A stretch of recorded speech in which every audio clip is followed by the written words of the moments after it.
alladzi sarrafa ayuna dzawil qulubi wal albab, yang memindah-mindahkan, yang merubah-rubah pandangan mata orang-orang yang memiliki kolbu wal albab, dan intinya kolbu.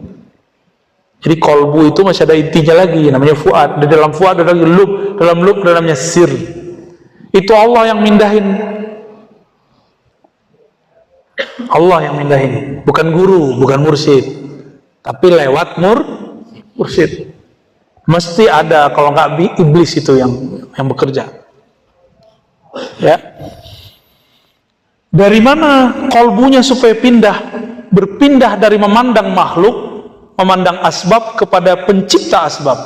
An mulahazatil wasaiti wal asbab ila musabbibil asbab. Dari memandang nasi yang mengenyangkan. Nah, ini kalau masih mandang nasi yang mengenyangkan, berarti akidahnya belum sahih secara ahlu sunnah, tasawufnya belum tasawuf Imam Ghazali. Benar kan nih, ikut Imam Ghazali? Oke. Air yang menyegarkan atau Allah yang menyegarkan? Tapi mesti minum kan? Minum dulu ya. Bismillahirrahmanirrahim.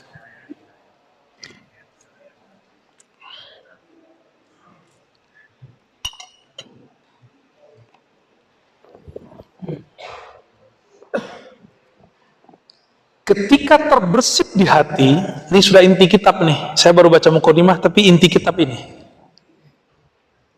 Terbersit di hati saya bahwa yang menyegarkan itu air. Maka kata Imam Ghazali dalam kitab ini, itu syirik yang tersembunyi, syirik khafi. Gimana? Makan, terbersit bahwa makanan itu mengenyangkan, itu syirik khafi. Terus gimana caranya? Maka bacalah ini. Jadi orang baca mukadimah Imam Ghazali udah jadi wirid. Ini mukadimah ma'rifat. Ma'rifatut tawakkul, ini dia. Kalau orang sudah diberi ma'rifat tawakkul, bertawakal, beralih pandangnya dari nasi yang mengenyangkan kepada Allah yang menciptakan nasi. Akidah Ahlussunnah ada satu kelompok lagi namanya Mu'tazilah, jangan salah paham. Kelompok Mu'tazilah bilang Allah menitipkan rasa kenyang di nasi secara tabiat, secara hukum alam. Maka setiap orang makan nasi mesti kenyang karena tabiatnya nasi mengenyangkan. Hati-hati, itu bukan Ahlus Sunnah. Hati ya, disebut dengan hukum tabi'i. Apa namanya? Hukum tabi'i inilah yang dianut oleh para filosof, oleh orang-orang fisika. Ini dulu yang dianut Ibnu Sina dan Al-Farabi, Aristoteles. Ini yang dikritik oleh Imam Ghazali. Maka Imam Ghazali membersihkan akidah Ahlussunnah dari pandangan-pandangan filsafat yang menyimpang. Jadi filsafat ada yang menyimpang, ada yang benar. Jadi gimana? Obat, apa ada kesembuhan di obat? Banyak orang berobat gak sembuh. Allah tidak menitipkan kekuatan kesembuhan pada obat. Ini akidah Ahlussunnah. Tidak menitipkan secara tabiat kenyang dalam nasi, segar dalam air.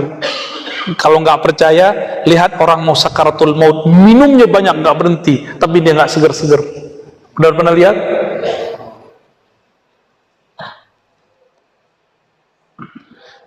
Di masa Rasulullah ada orang yang sudah membunuh banyak musuh di medan juang, tapi Nabi bilang dia masuk neraka. Sahabat gak ada yang percaya. Itu cuma urusan air. Air satu gelas gak dapet.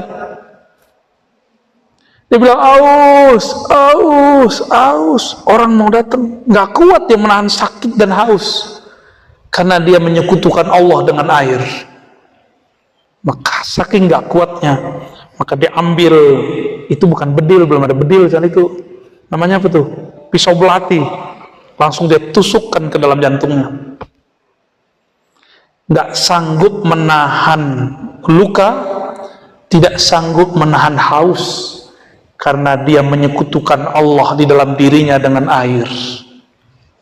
Nanti ada masa hujan gak turun-turun, paceklik di mana-mana, sawah-sawah tidak bisa menumbuhkan padi lagi.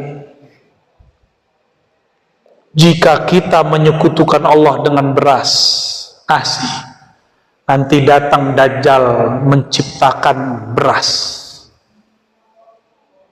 Dia bawa makanan, nanti kita berubah iman. Mau? Maka mulai sekarang saya mengimbau makan-makan aja. Makanya sekarang ini bukan sok-sokan, bukan, tapi tahadus bin ni'mah. Saya sudah jarang makan nasi. Lauknya masih mengurangi aja, mengurangi. Mulai hambar, makan itu mulai hambar. Kalau bukanlah karena badan ini butuh makan, saya nggak makan, kira-kira begitu. Udah mulai begitu rasa hambar mau makan. Tapi kadang-kadang balik lagi ke ahwal manusiawinya, makan lagi. Apalagi orang Sunda kan punya nasi enak tuh, apa namanya? Siliwet, nah itu berarti arozinya lagi muncul tuh. Alhamdulillah kemarin ya. Alhamdulillah.